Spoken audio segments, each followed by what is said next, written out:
Hello everyone, I'm Akanksha Mishra and you are watching our YouTube channel TNV Academy.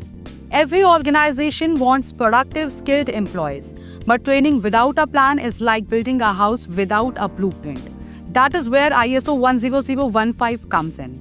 ISO 10015 is not just a guideline, it is a framework for building a structured, measurable, and strategic training system. In this session, we will break down how to create a step-by-step training plan based on ISO 10015, from identifying needs to evaluating outcomes. Whether you are an HR professional, a trainer, or a business leader, this session will help you make training a tool for measurable growth. Understanding ISO 10015, the foundation of quality training. ISO 10015 is an international guideline that supports organizations in managing and improving training processes within a quality management framework. It focuses on ensuring that training is not only delivered but also planned, monitored, and evaluated. Step 1. Identifying training needs, that is TNA. A good training plan begins by identifying exactly who needs what kind of training and why. This is called training needs analysis, that is TNA. Without this step, training often misses the mark and wastes resources. Conducting a TNA involves gathering data from employee evaluations, performance reviews, customer feedback, audits, and business goals. For instance, if a company notices frequent customer complaints due to poor service, TNA might reveal that the frontline staff lacks communication training. This gap becomes your starting point. Step 2.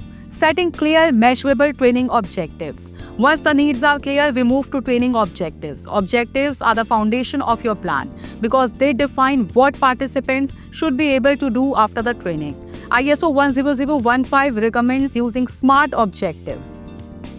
Step 3. Designing the training program. Designing training means creating the content, activities, and delivery format that align with your objectives.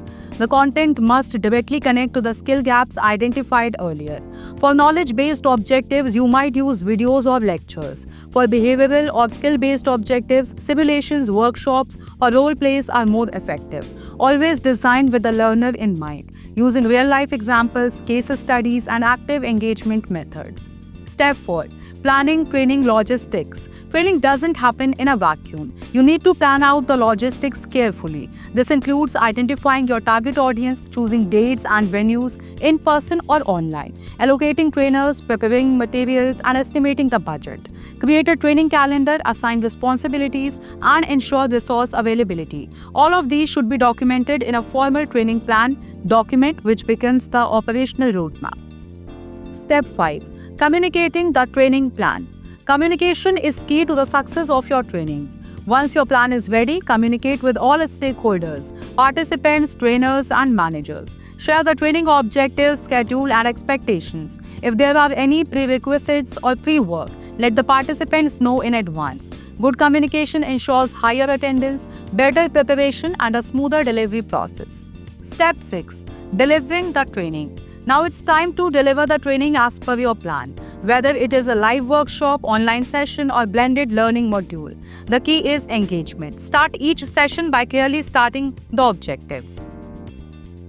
Step 6. Delivering the training. Now it's time to deliver the training as per your plan. Whether it is a live workshop, online session, or blended learning module, the key is engagement. Start each session by clearly stating the objectives. Use interactive methods to keep attention high. Quizzes, polls, breakout discussions, hands-on tasks. Trainers should be well prepared and competent in both the content and delivery skills. Also maintain attendance records, distribute materials, and collect feedback during or after the session. Step 7. Evaluating training outcomes. ISO 10015 strongly emphasizes that training must be evaluated, not just on how well it was delivered, but on what it achieved. This means measuring outcomes using Kirkpatrick's 4 levels. Reaction: did participants find the training useful? Learning: did they gain knowledge or skill? Behavior: are they applying it on the job? And the results: has the business seen measurable improvement? Use test, observations, interviews, and performance data to collect this evidence. Evaluation should be scheduled shortly after training and again after some time to assess impact. Step 8. Follow-up and continuous improvement. One training session is rarely enough. ISO 10015 encourages organizations to treat training as part of a continuous improvement cycle. Based on your evaluations, ask, were the objectives fully met? Do participants need refresher training? Can the training design be improved? Update training materials, provide coaching where needed, and document lessons learned. This ensures your training system evolves over time and stays aligned with changing organizational goals. Step 9. Documentation and record keeping. Record keeping is essential in any ISO-based approach. Maintain files for training needs assessment, training plans, training materials, attendance sheets, evaluation reports, feedback forms, certifications of participation. Good documentation ensures traceability, accountability, and audit readiness.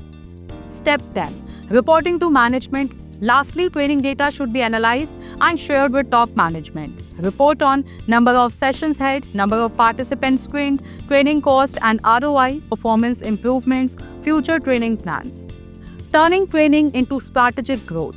In summary, we can say that a training plan based on ISO 10015 is not just about holding sessions. It is about creating value through competence development. Each step from need analysis to evaluation ensures that training becomes a tool for measurable growth and quality improvement.